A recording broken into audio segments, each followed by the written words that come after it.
वो ठीक नहीं है और यूनाइटेड होना चाहिए जितने एससी वर्ग के एसटी वर्ग के लोग। देखिए, मैंने जिस दिन ये ऑर्डर आया था उसी दिन अपना पक्ष रख दिया था।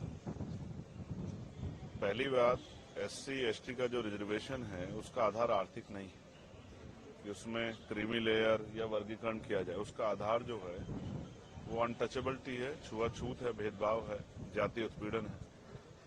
तो सर्वोच्च न्यायालय को हमारी फिक्र, ये बहुत अच्छी बात है, लेकिन सर्वोच्च न्यायालय को सबसे पहले उन्हीं के ऑर्डर के अकॉर्डिंग जातिगत जनगणना करानी पड़ेगी। फिर उसके आंकड़े जुटाने पड़ेंगे, उसके आर्थिक आंकड़े भी जो है जारी करने पड़ेंगे, तभी वो सब चीजें कर सकती है। तो उनको करना पहले चाहिए। अगर वो दलित वर्गों के इतनी हितैषी हैं तो उनको सब सारा बैकलॉग भरवाना चाहिए और जातिगत जनगणना के ऑर्डर सरकार को देने चाहिए। अगर एससी एसटी एकजुट रहेगा तभी अपनी लड़ाई लड़ पाएगा।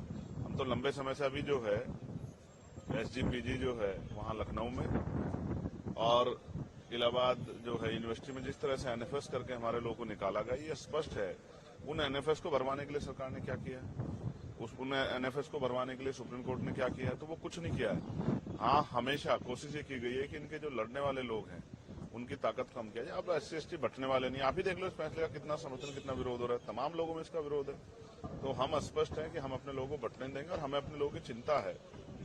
इसलिए हमने स्वतः जो है 1.5 साल पहले मांग की थी कि जिन जातियों को अवसर नहीं मिला है उनको उनका आरक्षण बढ़ा के 15% शेड्यूल कास्ट को मिलता है और 5% बढ़ा के उन बाकी जातियों का आरक्षण देने की व्यवस्था सरकार करे।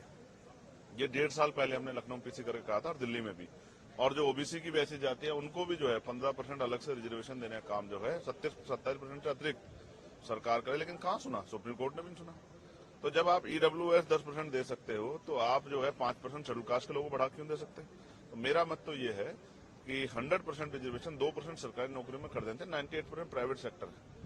2% सरकारी नौकरी में 100% रिजर्वेशन होगा तो इसकी इतनी संख्या उसको आधार पर उसको मिलना चाहिए। हम सहमत हैं, हमारे भाइयों को कुछ मिलेगा तो हम तो आगे बढ़कर उनका स्वागत करेंगे। लेकिन अगर कोई साजिश करके, कोई षड्यंत्र करके हमारे अधिकारों को लूटने काम किया, छीनने का, तो ये हम बर्दाश्त नहीं करेंगे। डाका नहीं बर्दाश्त करेंगे अपने हकों पे।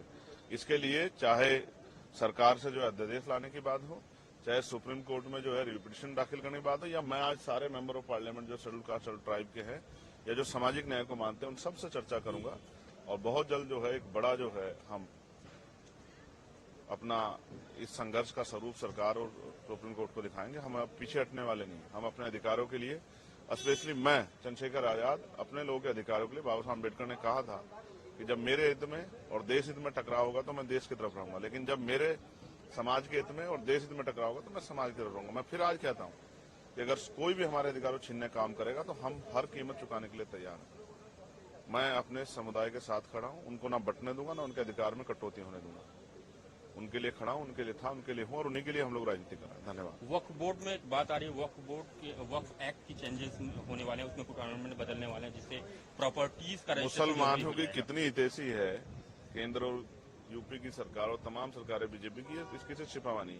मैं फिर कह रहा हूं, आपका मकसद जो है इन वर्गों को कमजोर करना हो सकता है, ताकतवर करना नहीं हो सकता। कभी हम अच्छी तरह जानते हैं।